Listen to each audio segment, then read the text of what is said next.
Nararamdaman mo na ba ang unti-unting paghina ng iyong mga binti, ang hirap sa paglakad o pag-akyat ng hagdan, at ang madalas na pananakit ng kasukasuan?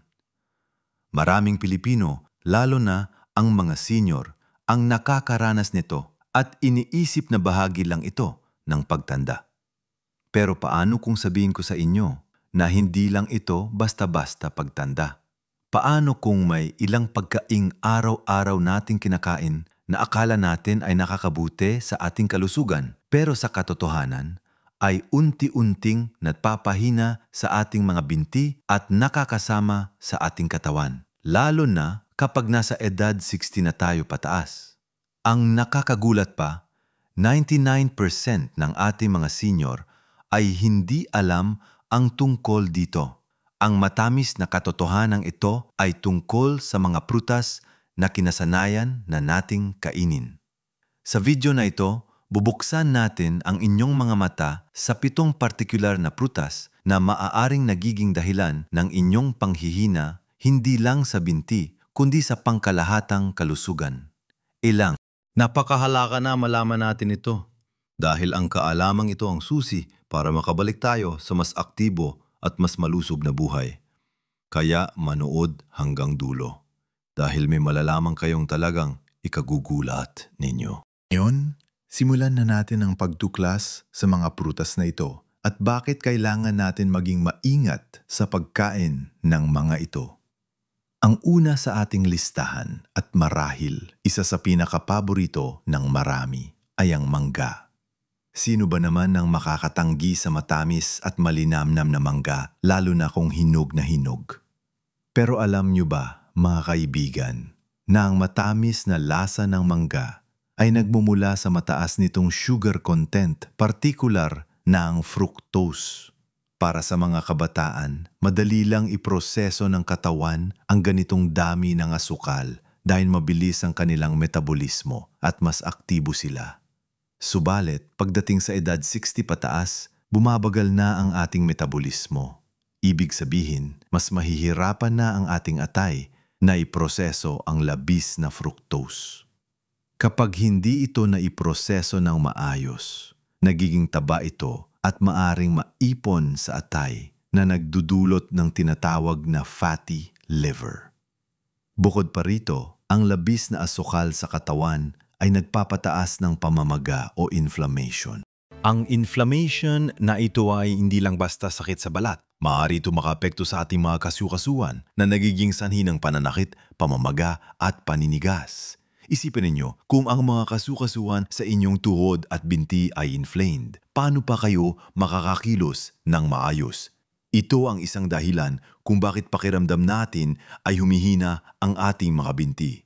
Hindi lang yan. Ang labis na asukal ay nakakasira din sa collagen na mahalaga para sa elasticity ng ating balat at kalusugan ng ating mga buto at joints. Kapag bumababa ang collagen, mas nagiging brittle ang ating mga buto at mas nagiging mahina ang ating mga kasukasuan. Kaya habang masarap ang mangga, kailangan nating limitahan ang pagkain nito, lalo na kung hinog na hinog at napakatamis. Hindi ibig sabihin ay iwasan ng tuluyan, kundi kontrolin lang ang dami. Isang maliit na slice lang siguro kada kain ay sapat na at hindi araw-araw. Mas mainam din na kumain ng manggang hindi pa masyadong hinog para mas mababa ang sugar content. Ang susunod naman na prutas na kailangan nating pag-ingatan ay ang saging. Ang saging ay kilala bilang powerhouse ng potassium at energy at madalas irekomenda sa mga nag-ehersisyo, pero para sa mga senior na lampas 60, kailangan din natin itong tingnan ng mas malalim. Katulad ng mangga, mataas din sa asukal ang saging lalo na kung hinog na hinog. Mulay, ang labis na asukal ay nagpapataas ng inflammation at nagdudulot ng iba pang problema sa kalusugan na konektado sa metabolic processes ng ating katawan na bumabagal. Dagdag pa rito, bagamat mayaman sa potassium ang saging, na mahalaga para sa muscle function at nerve signals, ang sobrang potassium naman ay maaring maging problema para sa mga taong may kidney issues. Habang tumatanda, mas bumababa ang kakayahan ng ating bato o kidneys na i-filter ang labis na minerals. Kung ang inyong bato ay hindi na ganon kalakas, ang labis na potassium ay maaaring magdulot ng hyperkalemia, isang kondisyon kung saan labis ang potassium sa dugo na maaaring makaapekto sa puso at maging delikado. Kaya kung mayroon kayong pre-existing kidney condition, napakahalaga na kumonsulta muna sa inyong doktor bago kumain ng saging ng madalas. Bukod pa rito, ang saging, partikular kung hindi pa masyadong hinog, ay maaaring maging sani ng constipation sa ilang senior. Ang constipation ay hindi lang basta discomfort. Maaari itong magdulot ng stress sa katawan at makahadlang sa tamang nutrient absorption. Upang maiwasan ito, mas mainam na kainin ng saging na tama lang ang pagkakahinog, hindi pa masyadong berde at hindi rin masyadong hinog. At siguruhing umiinom din ng sapat na tubig upang makatulong sa panunaw. Hindi ibig sabihin ay iiwasan na natin ang saging, kundi maging mapanuri lang sa dami at sa kondisyon ng ating katawan. Hangga't maaari, ituring ang saging bilang isang snack, paminsan-minsan, at hindi isang araw-araw na pangunahing bahagi ng pagkain, lalo na kung may iba kayong karamdaman. Mula sa mga pag-uusap natin tungkol sa mangga at saging, nakikita natin na ang moderation ay susi. Hindi lang ang dami ng kinakain, kundi pati na rin ang pagpili ng tama at hindi sobra. Ngayon, pag-usapan naman natin ang susunod na prutas. Ngayon, ipagpatuloy natin ang ating pagtuklas sa mga prutas na akala natin ay nakakabuti, ngunit maaaring may masamang epekto sa ating mga binti at kalusugan. Ang ikatlong prutas na ating tatalakayin ay ang ubas. Napakasarap kainin ng ubas, lalo na kung malamig at madalas natin itong kasama sa mga handaan o ginagawang panghimagas. Ang problema sa ubas, lalo na ang mga matatamis na uri, ay ang napakataas nitong sugar content. Mas mataas pa sa mangga at saging ang concentration ng asukal sa bawat butil ng ubas. Bukod pa rito, napakadali lang na kumain ng isang dakot o kahit isang buong bungkos ng ubas ng hindi namamalayan dahil sa liit nito at sa nakakaadik na tamis, madalas ay sobra ang nakain natin.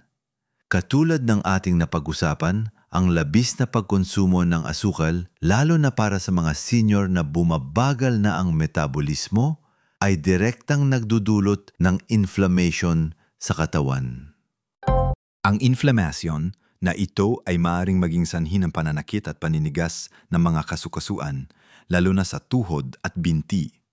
Hindi lang yan, ang labis na asukal sa dugo ay maaaring mapataas ng panganib ng pagkakaroon ng type 2 diabetes, isang kondisyon na direktang nakakaapekto sa nerve health at blood circulation sa mga binti at paa na nagiging sanhi ng pamamanid, pananakit at kahinaan.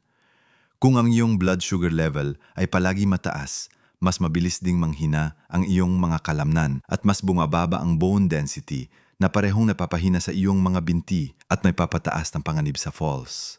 Kaya kung mahilig kayo sa ubas, maging maingat sa dami. Limitahan ang sarili sa ilang piraso lang at huwag itong gawing pang-araw-araw na prutas. Isang paalala din, mas mainam na kumain ng prutas na may kasamang fiber upang mapabagal ang pagtaas ng blood sugar. Pero sa ubas, medyo limitado ang fiber nito. Kaya isipin itong isang treat na paminsan-minsan lang. Ngayong, lumipat tayo sa ika-4 na prutas, ang pinya. Ang pinya ay kilala sa taglay nitong vitamin C at bromelain, isang enzyme na merong anti-inflammatory properties. Akala natin ay puro kabutihan ang dala nito, pero meron ding considerations para sa mga senior. Unang-una, ang pinya ay mataas din sa asukal, lalo na ang mga matatamis na uri. Katulad ng mga naunang prutas, ang labis na asukal ay nagdudulot ng inflammation at maaari magpataas ng blood sugar. Pangalawa, at ito ang mahalaga, ang pinya ay mataas sa acidity para sa mga senior na madalas ay mas sensitibo ang tiyan at sistema ng panunaw. Ang labis na acidity ay maaari magdulot ng heartburn, acid reflux at pananakit ng tiyan. Kung ang iyong katawan ay nakakaranas ng matinding acid reflux, maaari itong makaapekto sa iyong pangkalahatang kaginawaan at sa iyong kakayahang maging aktibo. Bukod pa rito ang bromelain sa pinya, bagamat may benepisyo, ay maaari ring mag-interact sa ilang gamot, lalo na sa mga blood thinners. Kung umiinom kayo ng gamot para sa puso o para sa pagpapalabnaw ng dugo, napakahalaga na kumonsulta muna sa inyong doktor bago kayo kumain ng maraming pinya. Maaari din itong maging sanhi ng allergic reactions sa ilang tao, lalo na kung sobrang dami ang nakain. Kaya, kung mahilig kayo sa pinya, kainin ito ng may moderation. Mas mainam din na kainin ito pagkatapos ng pagkain at hindi sa walang laman ang tiyan upang mabawasan ang epekto ng acidity nito. Kung mayroon kayong sensitibong tiyan o umiinom ng gamot, lalong maging maingat. Panglima naman sa ating listahan ay ang langka o jackfruit. Ang langka ay isang prutas na napakabango at napakasarap at karaniwan sa ating mga probinsya. Madalas itong ginagawang panghimagas o kahit na ipinapares sa ginataang gulay. Pero kailangan nating malaman na ang langka ay isa sa pinakamatamis na prutas sa Pilipinas. Ang sugar content nito ay napakataas at katulad ng mga naunang prutas, ang labis na asukal ay direkta na konektado sa inflammation, pagtaas ng blood sugar at paghina ng mga kasukasuan. Para sa mga senior, ang pagproseso ng ganito kalaking asukal ay isang malaking hamon sa ating pancreas at sa ating metabolismo. Bukod pa rito, ang langka ay mayaman din sa carbohydrates at calories. Kung hindi natin masusunog ang calories na ito sa pamamagitan ng pisikal na aktibidad, ito ay maiipon bilang taba na maaring magresulta sa pagtaas ng timbang. Ang sobrang timbang ay isa sa pinakamalaking dahilan ng pagkasira ng mga kasukasuan sa tuhod at binti dahil labis na bigat ang dinadala ng mga ito. Ito rin ang dahilan kung bakit mas mabilis manghina ang ating mga binti. Ang pagdaragdag ng timbang ay nagpapahirap sa paggalaw at nagpapataas ng panganib ng osteoarthritis. Kaya kahit gaano kasarap ang langka, kailangan natin maging disiplinado sa pagkain nito. Ang ilang piraso lang ay sapat na at hindi araw-araw. Maaari itong gawing occasional treat sa halip na regular na prutas sa inyong diet. Ang susunod na 2 prutas naman ay tatalakayin natin pagkatapos nito. Tandaan, ang layunin natin ay hindi ipagbawal ang mga prutas na ito, kundi ipaalam ang mga panganib ng labis na pagkonsumo para sa ating edad at kalusugan. Ngayon, ipagpatuloy natin ang huling 2 sa 7 prutas na kailangan nating pag-ingatan. Ang ika-6 sa ating listahan ay ang santol. Ang santol ay isang popular na prutas lalo na tuwing tag-init. Ang lasa nito ay mula sa matamis-tamis hanggang sa maasim-asim, depende sa uri at sa pagkahinog. Bagamat ang santol ay mayaman sa fiber at vitamin C, mayroon itong 2 pangunahing dahilan kung bakit kailangan itong pag-ingatan ng mga senior. Una, ang mataas nitong acidity, lalo sa mga uri na medyo hilaw o maasim. Para sa mga taong may sensitibong tiyan o may history ng acid reflux at hyperacidity, ang pagkain ng santol ay maaari mag-trigger ng discomfort, heartburn at pananakit ng tiyan. Ang patuloy na acid reflux ay hindi lang basta masakit. Maaari ito magdulot ng irritation sa esophagus at magdulot ng mas malalang kondisyon sa tiyan sa katagalan. Ang discomfort na dulot nito ay maaari maapekto sa iyong pagnanais na maging aktibo at malakas ang pakiramdam mo. Ikalawa, ang buto ng santol ay nakakalason kapag nasira o nakain. At mayroong kaso ng mga taong nagkasakit dahil dito. Bagamat kadalasan ay hindi naman kinakain ng buto, may mga pagkakataong hindi sinasadya itong nagagagad o nakakain na maaring magdulot ng internal bleeding o pananakit ng tiyan. Bagamat bihira ang mga kaso ng pagkalason sa buto ng santol, mahalaga pa rin ang pag-iingat, lalo na para sa mga senior na mas sensitibo ang digestive system. Kaya, kung mahilig kayo sa santol, siguraduhin na kainin ang laman lang nito at iwasan ang buto. Mas mainam ding kumain ng santol pagkatapos ng pagkain upang mabawasan ang epekto ng acidity nito sa tiyan.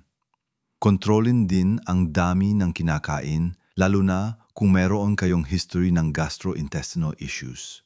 Ang ikapitong prutas at ang huli sa ating listahan ay ang rambutan. Ang rambutan ay isa ring paboritong prutas, lalo na kung panahon na nito. Ang matamis at makatas nitong laman ay talagang nakakagulat sa sarap. Pero katulad ng marami sa mga prutas na ating natalakay, ang rambutan ay napakataas din sa sugar content. Ang labis na sukal na ito ay direktang nakakapinsala sa ating kalusugan, lalo na sa edad 60 pataas. Ang patuloy na pagtaas ng blood sugar level ay nagpapataas ng panganib ng diabetes, na siya namang nagdudulot ng pinsala sa nerves at blood vessels sa mga binti at paa. Ang diabetic neuropathy ay isang seryosong kondisyon na nagiging sanhi ng pamamanid, pananakit at panghihina ng mga binti na nagpapahirap sa paglalakad at pagiging aktibo. Bukod pa rito, ang labis na sukal ay nagpapahina sa ating immune system at nagpapataas ng inflammation sa katawan na parehong nagpapababa ng ating pangkalahatang kalusugan at nagiging sanhi ng pananakit ng kasukasuan. Ang matamis na lasa ng rambutan ay nakaka-addict at napakadali lang na kumain ng marami sa isang upuan. Dahil sa liit nito at sa madaling pagbabalat, madalas ay hindi natin namamalayan na nakakain na tayo ng 10, 20 o higit pa.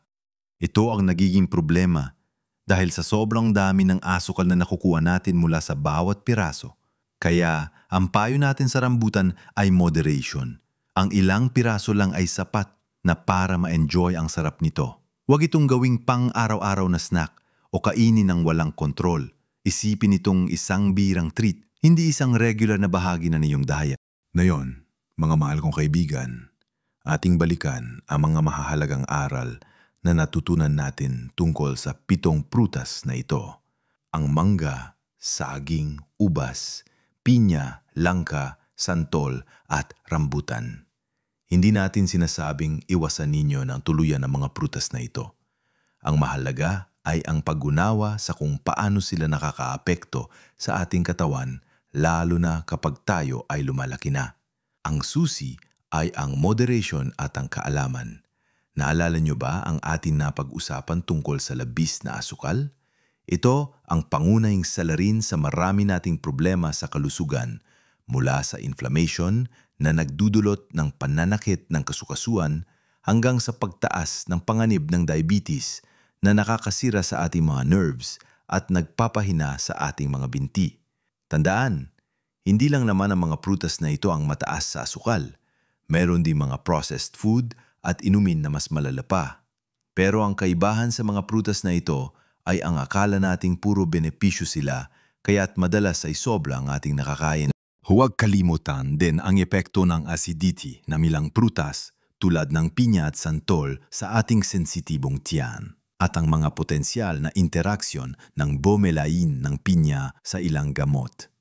Ang bawat isa sa atin ay mayroong sariling karanasan at maaring may iba't ibang reaksyon ang ating katawan sa bawat prutas. Kung ikaw ay may partikular na kondisyon sa kalusugan tulad ng diabetes, kidney problems o acid reflux, napakahalaga na kumonsulta ka sa iyong doktor o isang dietitian. Sila ang makakapagbigay ng personalized na payo na babagay sa iyong sitwasyon. Ang kaalamang ito ay hindi para tayo matakot, kundi para tayo maging mas empowered. Ang bawat maliit na pagbabago sa ating diet ay may malaking epekto sa ating kalusugan at kagalingan. Hindi natin kailangan ng malalaking pagbabago sa isang iglap. Magsimula sa simple lang tulad ng pagbabawas sa dami ng putas na ating kinakain o ang pagpili ng putas na mas mababa sa asukal. Halimbawa, mas mainam na kumain ng mansanas, peras o berries na mas mababa sa glycemic index at mas mataas sa fiber na nakakatulong sa panunaw at sa pagpapanatili ng stable na blood sugar. Ang mahalaga ay ang pagiging mapanuri sa bawat kinakain natin. Makinig sa kung ano ang sinasabi ng inyong katawan. Kung pagkatapos kumain ng isang particular na prutas ay nakaramdam kayo ng discomfort o pananakit, maaring ito ay isang senyales na kailangan ninyong bawasan o iwasan muna ito. Tandaan, ang ating katawan ay patuloy na nagbabago habang tayo ay nagkakaedad. Ang mga bagay na dati ay nakakabuti sa atin ay maaring hindi na ganon kaepektibo ngayon. Ang kalusugan ng ating mga binti ay napakahalaga dahil ito ang nagbibigay sa atin ng kalayaan na gumalaw, mag-enjoy sa buhay at gawin ang mga bagay na mahal natin. Kaya ang pag-aalaga sa ating mga binti ay pag-aalaga din sa ating pangkalahatang kalusugan at kaligayahan. Huwag nating pabayaan ang ating sarili. Simulan ang pagbabago ngayon. Mayroon kayong mga karanasan o katanungan tungkol sa mga prutas na ito o sa anumang tip na ating ibinahagi. Huwag mag-atubiling mag-iwan ng komento sa ibaba. Gusto naming marinig ang inyong mga kwento at matuto mula sa inyong mga insight. Kung nakita ninyong kapaki-pakinabang ang videong ito, paki-like po at i-share sa inyong mga kaibigan at kapamilya na sa tingin nyo ay makikinabang din sa kalamang ito. At huwag ninyo pong kalimutang mag-subscribe sa aming channel para sa mas marami pang makabuluhang tips at impormasyon para sa inyong kalusugan at kapakanan.